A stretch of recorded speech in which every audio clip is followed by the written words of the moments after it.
الله اللهم صل على سيدنا مولانا محمد وعلى آل سيدنا مولانا محمد ہر دم ہر وقت بے جو روح حضرت پر درود جنات الفردوس ملا ريبا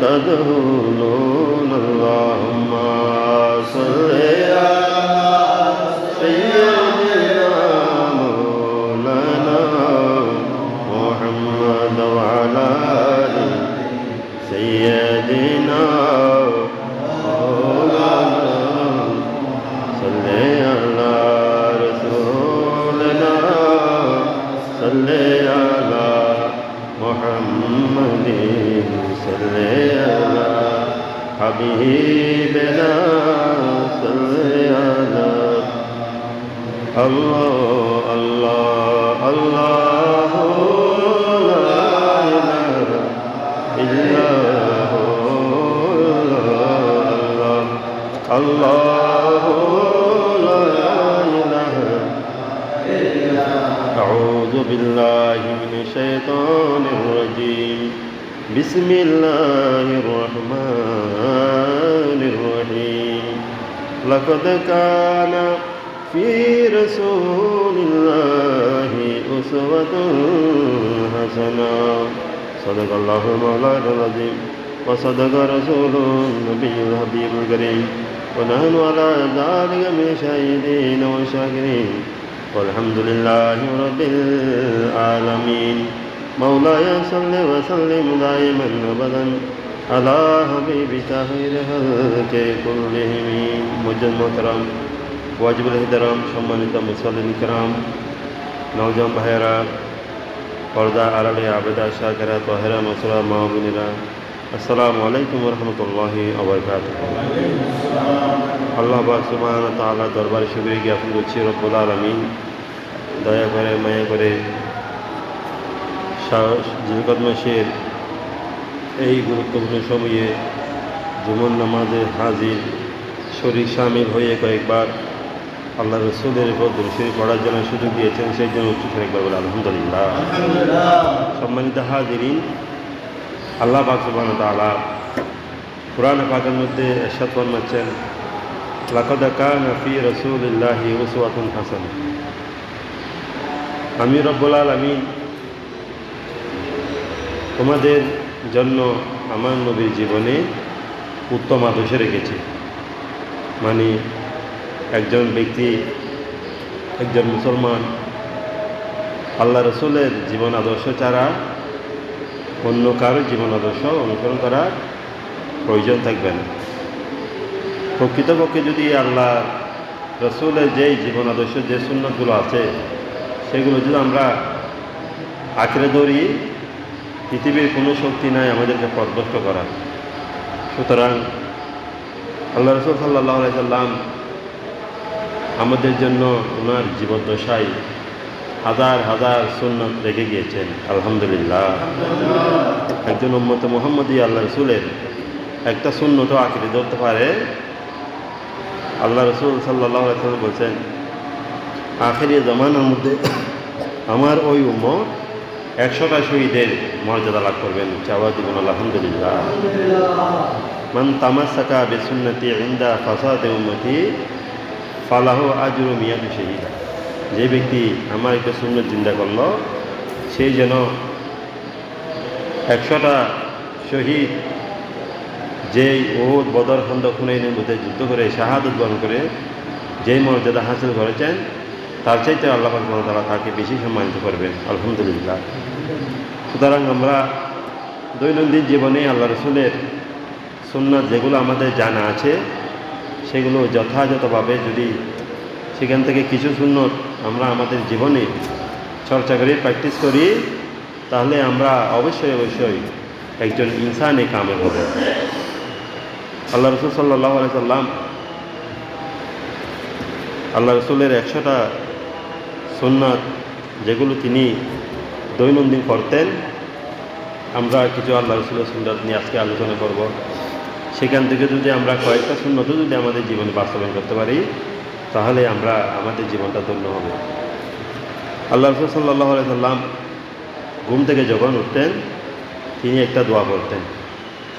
ওই দোয়াটা হলো, আলহামদুলিল্লাহিল্লাযী আহিয়ানা বা'দা মা আমাতানা ওয়া ইলাইহি নুশুর। সমস্ত প্রশংসা ওই আল্লাহর, যিনি আমাকে মৃত্যুবরণ করিয়েছিলেন, কিছুক্ষণ আগে আবার জিন্দা করেছেন। আলহামদুলিল্লাহ। একজন মানুষ ঘুম যাওয়া মানে মরে যাওয়া।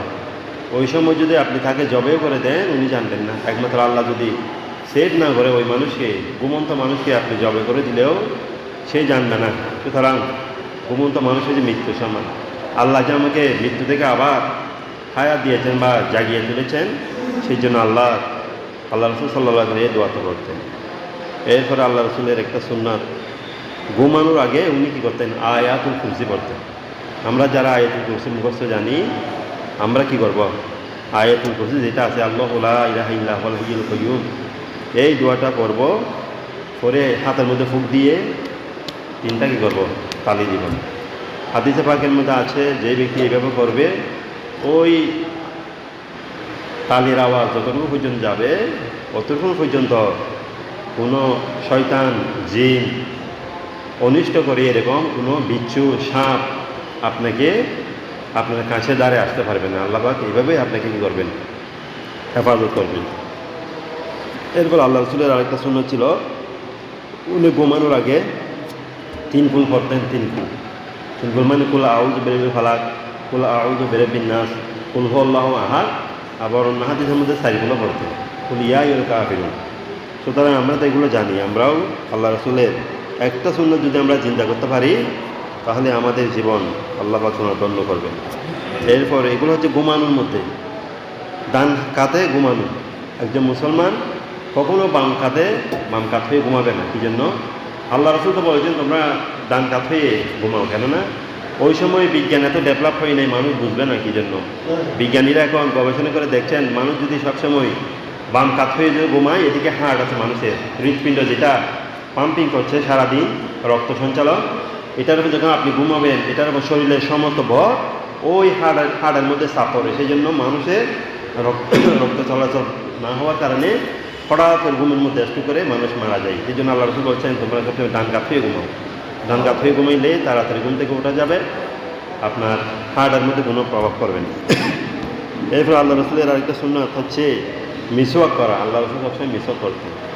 আল্লাহ রসুল হাদিসে পাকের মধ্যে ঘোষণা দিচ্ছেন, লাউলা আন আশুক্কা আলা উম্মতি লা আমারতুহুম বিসওয়াক। আমার যদি আমার উম্মতের জন্য কষ্ট হবে এরকম যদি আমি আশঙ্কা না করতাম, মিসওয়াক করা এটাকে ফরজ করে দিতাম, তো আমার উম্মতের যে এটা কষ্ট হয়ে যাবে, মনে থাকবে না অনেক সময়। সেই জন্য এটাকে আমি ফরজ করে দিই নাই, সুন্নাত, নামাজ সুন্নাত। সেই জন্য আমরা আল্লাহ রসুলের উম্মত হিসেবে যা করবো। এরপর আছে তাহাজ্জুদ নামাজ পড়া। আমরা যারা শেষ রাতে জাগ্রত হওয়ার অভ্যাস আছে, আমরা চেষ্টা করব 2 রাকাত, 4 রাকাত, 6 রাকাত, 8 রাকাত, 12 রাকাত এভাবে করে ঘুমানোর জন্য বা চেষ্টা করার জন্য শেষ রাতে উঠায়। এরপর আল্লাহ রসুলের একটা সুন্নাত হচ্ছে ফজরের সুন্নাত আদায় করা। ওনার থেকে কোনোদিন ফজরের নামাজের সুন্নাত আর ছুটে যেতেন না। উনি নামাজের মধ্যে এসে ওনার নিজের ইমামতির আগে তো উনি করতেন, যদি কারো ইমামতিতে যদি নামাজ পড়তেনও, উনি আগে কী করতেন? একটা রাকাত যদি বাকি থাকতেন, উনি আগে কী করতেন? সকালের নামাজটা পড়ে ফেলতেন। সুতরাং এটা হচ্ছে মাসালা।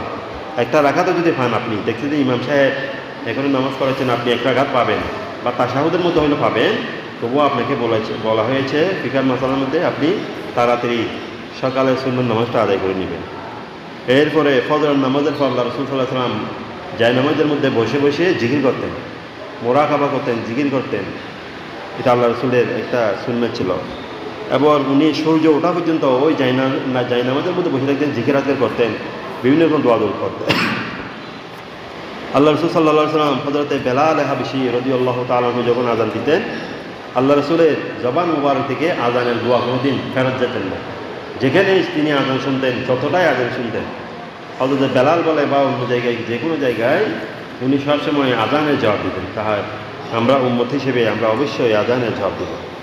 এরপরে রয়েছে মসজিদের প্রবেশের সময় উনি দোয়া করতেন। মসজিদে দোয়া করার জন্য উনি বলতেন, কী দোয়া করতেন?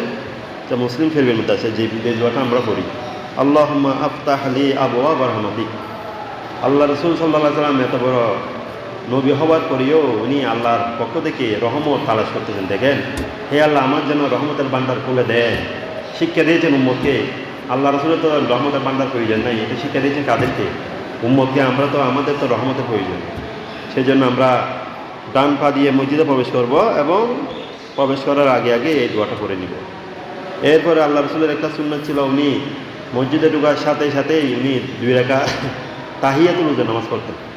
তাহিয়াতুল উযু নামাজ পড়ছি না আমরা, এটা শুধু জুমার নামাজের মধ্যে সীমাবদ্ধ নয়। আল্লাহ রাসূল একেবারে সপ্তাহে যখন ওই মসজিদে ঢুকতেন উনি কী করতেন? তাহিয়াতুল উযু নামাজ পড়তেন, তাহিয়াতুল মসজিদ। এবং আল্লাহ রাসূল সাল্লাল্লাহু আলাইহি ওয়াসাল্লাম, এখন না হয় আমাদের জন্য লাইন টাইস আছে সুন্দর, ওই সমস্ত তেমন কোনো লাইন সোজা করার কোনো কি ছিল না। সেই জন্য আল্লাহ সবসময় সতর্ক দৃষ্টি দিয়ে দেখতেন সাহাবায়ে কেরাম এক লাইনের মধ্যে দাঁড়াইছে কিনা, যাতে উপরে নিচে না হয়। সেই জন্য উনি সবসময় খাতা সোজা করার জন্য তাগিদ দিতেন। এবং আল্লাহ রাসূল সাল্লাল্লাহু আলাইহি ওয়াসাল্লাম কখনো জামাত তরক করতেন না। উনি নিজেও পড়াতেন নামাজ জামাতে, আর জামাতে যদি কখনো পড়তে না পারেন তিনি জামাতের মধ্যে শরীক হতেন। সাহাবায়ে কেরাম থেকে নিয়ে কী করতেন? জামাতে শরীক হতেন। এবং নামাজের মধ্যে উনি খুশু হুজু এমনভাবে নামাজ আদায় করতেন, মনে হচ্ছে যে পাখিরা মনে করতেন যে একটা গাছের টুকরা, একটা গাছ, কাটা গাছ দাঁড়িয়ে আছে। পাখিরা ভুল করে ওই আল্লাহ রাসূল এবং সাহাবায়ে কেরামের কাঁধের মধ্যে, মাথার মধ্যে সে পাখিরা বসে যেতেন, কোনো নড়াচড়া নেই। পাখিরা মনে করতে মনে হয় একটা গাছ বা অন্য কিছু হতে পারে ওনারা। এই জন্য আল্লাহ পাক কোরআনে পাকের মধ্যে ঘোষণা দিচ্ছেন, কদ আফলাহাল মুমিনুন আল্লাযীনা হুম ফি সলাতিহিম খাশিউন। তারাই সফল কাম যারা নামাজের মধ্যে খুশু হুজু খুব আন্তরিকতার সাথে আল্লাহকে হাজির নাজির জেনে, আল্লাহ দেখছেন এই কথা জেনে কী করে নামাজ পড়েন, তারাই সফল কাম। সুতরাং আমাদের যদি নাও আসে, শয়তান যদি স্টপ করে, আমাদের চেষ্টা করতে হবে। এরপর আল্লাহ রাসূল সাল্লাল্লাহু আলাইহি ওয়াসাল্লাম যে কোনো নামাজের পর কী করতে? হালকা জিকির করতেন আল্লাহ, এটাও আল্লাহ সুন্নাত। এবং নামাজের পর যে সমস্ত সুন্নত নামাজ রয়েছে, আরও নামাজের জোহরের পর আরও সুন্নত নামাজ আছে না, 2 রাকাত সুন্নত 2 রাকাত নফল। তারপরে এই যে জুমার নামাজের পর আছে, ওই নামাজগুলো আল্লাহ রাসূল কোনোদিন বাদ দিতেন না, এগুলো পড়তেন। এখন তো আহলে শয়তান যেগুলো রয়েছে, আহলে হাদিস, আহলে খবিস, এরা ইবাদতকে কাটতে কাটতে কাটতে এমন পর্যায়ে নিয়ে গেছে, দেখবেন বলে যে শুধু ফরজ নামাজ পড়লে হবে, আর কোনো নামাজ নাই। আবার দিব নাউযুবিল্লাহ।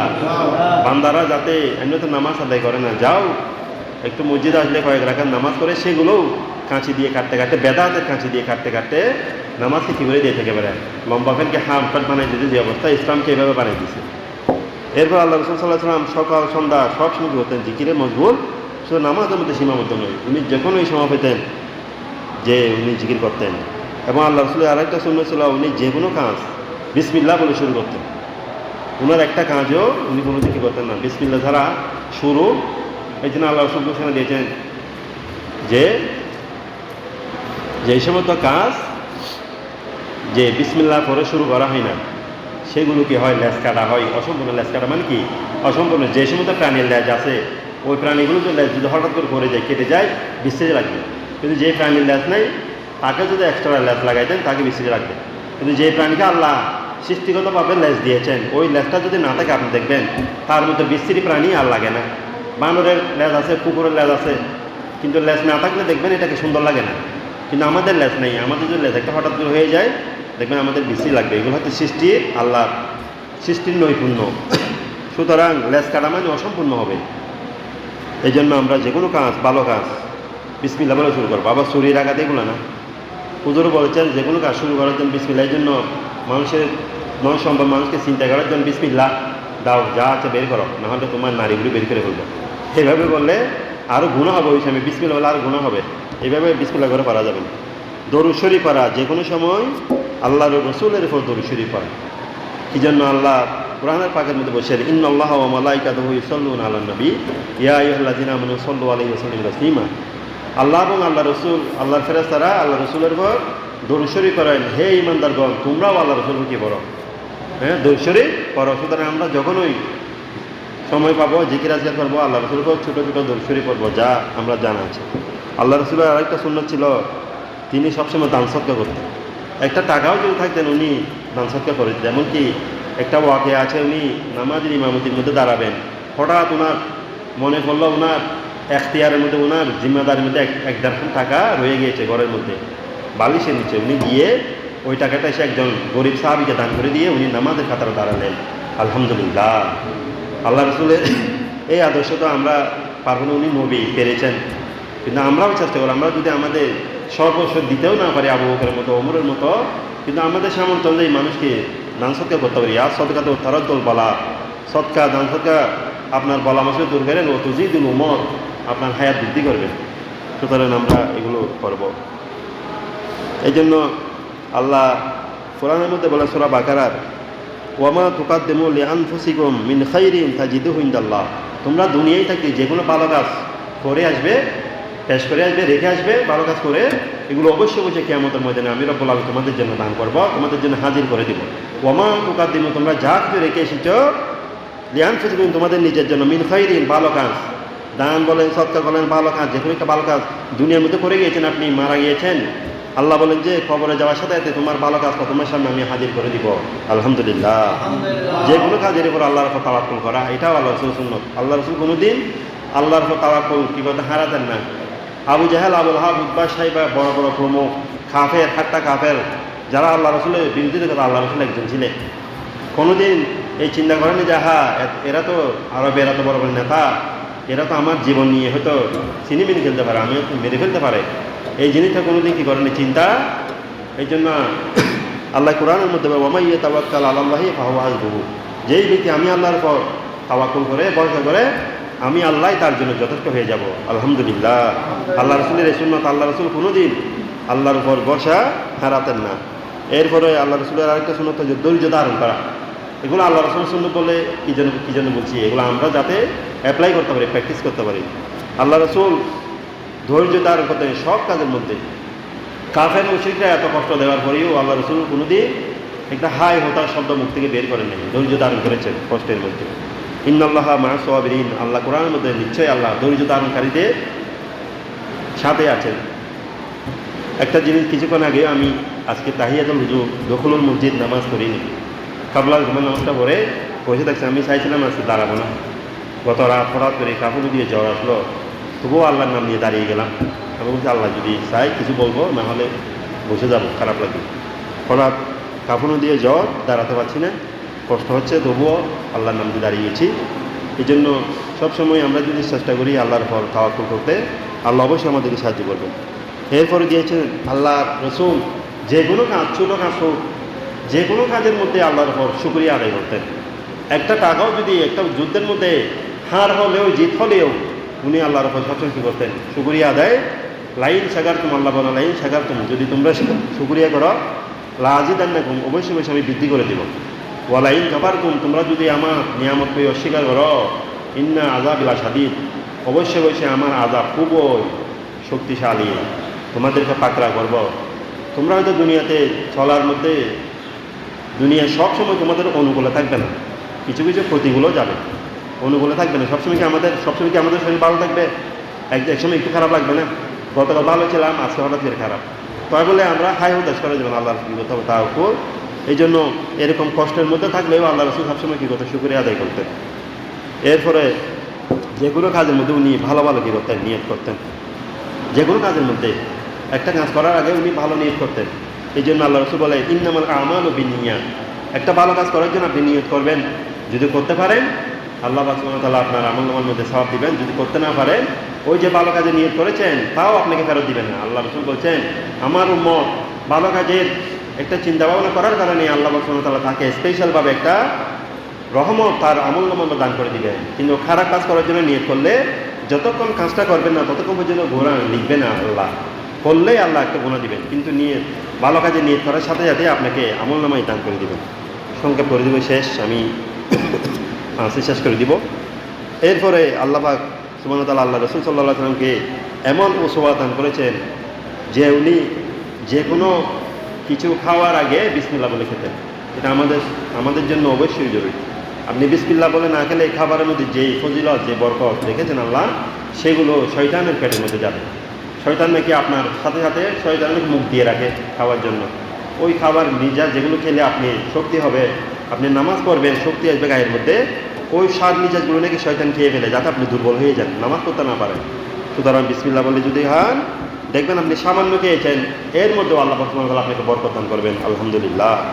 যে কোনো কাজ আপনি ডান হাতে করবেন, যে কোনো কাজ। এখন তো আমরা ফ্যাশন, ইহুদি নাসারারা আমাদের শিখিয়েছেন, বেড়াতে গেলে আপনি কোথাও গেলে দেখবেন ফ্যাশন বাম হাতে, দেখতেও তো বেশি লাগে। আপনি বাম হাতে যে চা খাচ্ছেন, একজন সুস্থ মানুষ, একজন সুস্থ মস্তিষ্ক সম্পন্ন মানুষের মধ্যে এই ধারণা চলে আসবে, দেখতেও বেশি লাগে।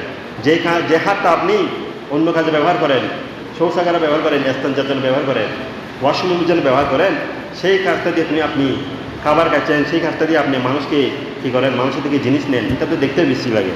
সেই জন্য আল্লাহ রসুল এমন একটা ওসওয়া দিয়ে আল্লাহ রসুল পাঠিয়েছে, যাতে ইহুদি নাসারারা আল্লাহ রসুলের সামান্যতম দোষ ত্রুটি বের করতে না পারে, এমন ওসওয়া দিয়ে আমার নবী, আপনার নবী, কামনিওয়ালা নবীকে পাঠিয়েছেন। আলহামদুলিল্লাহ।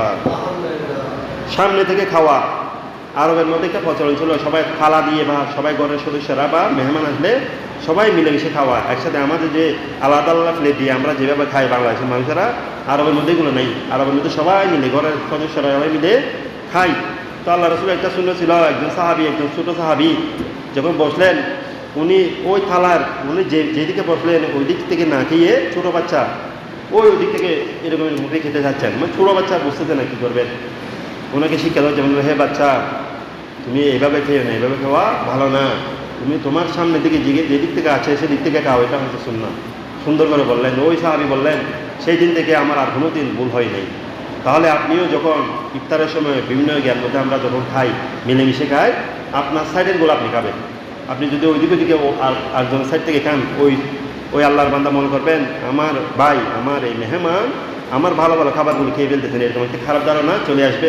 সেই জন্য ভালো থাকুক খাবার, খারাপ থাকুক, এদিকে একটু ভালো খাবার না করুক, তবুও আপনি আপনার সাইড থেকে খেলে, এটা হচ্ছে ভদ্রতা সুন্নাহ। এরপরে রয়েছে বসে বসে খাওয়া। আমরা তখন দাঁড়িয়ে দাঁড়িয়ে খাই, ফ্যাশন হয়ে গেছে। দাঁড়িয়ে খাওয়া এটা সুন্নাহ না আল্লাহ রসুলের। আমরা বসে বসে যে কোনো খাবার, যে কোনো কিছু আমরা বসে খাবো। বসার একটা নিয়ম আছে, এক পা ফেলে আর পা তুলে, অথবা দুনো পা নামাজের মতো করে। কিন্তু আমরা যেটা একেবারে ছাড়জানো হয়ে বসি, যেটা আমরা একেবারে পাটা ফেলে দিয়ে এভাবে বসা সুন্নাহ নয়। এটা যেখানে হোক, মসজিদের মধ্যে আমরা চেষ্টা করবো দুজনও হয়ে বসার জন্য। এই জন্য আল্লাহ বলছে, বান্দা তুমি তো সেই শাহিনশাহ, সেই আল্লাহর দরবারে এসেছ, যে আল্লাহর দরবারে তোমাকে সুন্দরভাবে কী করতে হবে, বসতে হবে, তোমাকে সুন্দরভাবে। কিন্তু উজর, আপনার যদি উজর থাকে, সেটার জন্য রুখসত রয়েছে। কেউ একজন বসতে পারে না এইভাবে, তাকে বসতে পারবেন, এটার জন্য রুখসত আছে। কিন্তু একজন সুস্থ সবল মানুষ আমরা চেষ্টা করে মসজিদে আসলে সুন্দরভাবে একটু দুজানু হয়ে আল্লাহর সাথে সম্মান নিয়ে বসার জন্য।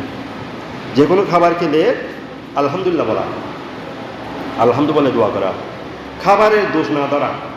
আপনি ঘরে গিয়েছেন, এটা ঘরে হোক, মেজবান হোক, কোনো মেহমানের বাড়িতে গিয়েছেন, ওখানে হোক, বের হয়ে বলবেন না যে খাবারের মধ্যে লবণ হয় নাই, মরিচ হয় নাই, একটু মরিচ বেশি দিলে বেশি মজা হতো।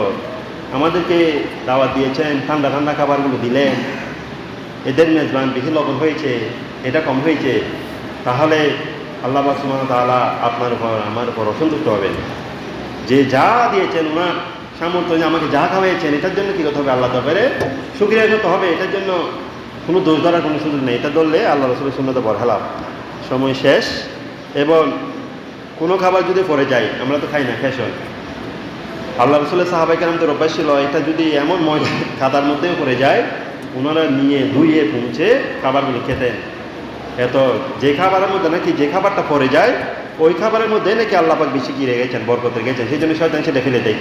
যে খাবারের মধ্যে বরকত বেশি, সেটা নাকি শয়তান আমাদেরকে ফেলে দেয় বিসমিল্লাহ না বলার কারণে।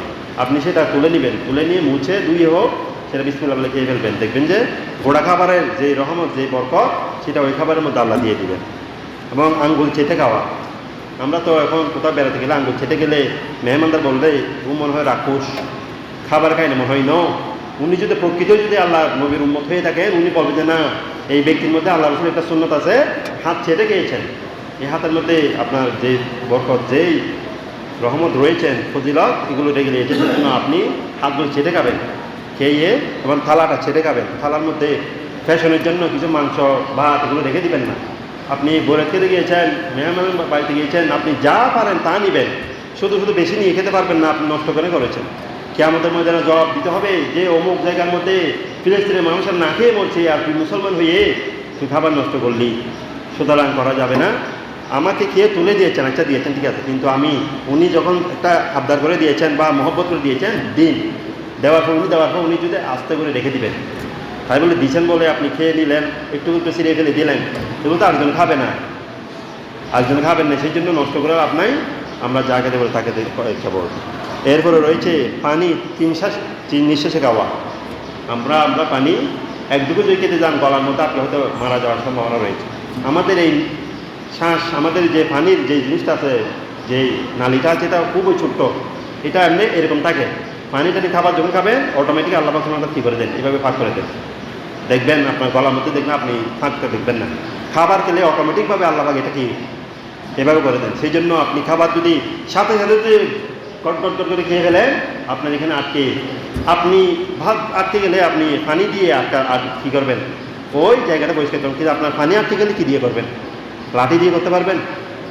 ভাত আটকে গেলে পানি দিয়ে আপনি কী করবেন? ছোড়াবেন, ঠিক আছে, কিন্তু ভাত যদি পানি যদি আটকে যায় কী দিয়ে করবেন? এই জন্য আল্লাহ রাসূল বলছেন তোমরা 3 ডুব দিয়ে পানি খাও এবং পানির মধ্যে আলহামদুলিল্লাহ বলো, বিসমিল্লাহ বলো, শেষে আলহামদুলিল্লাহ বলো।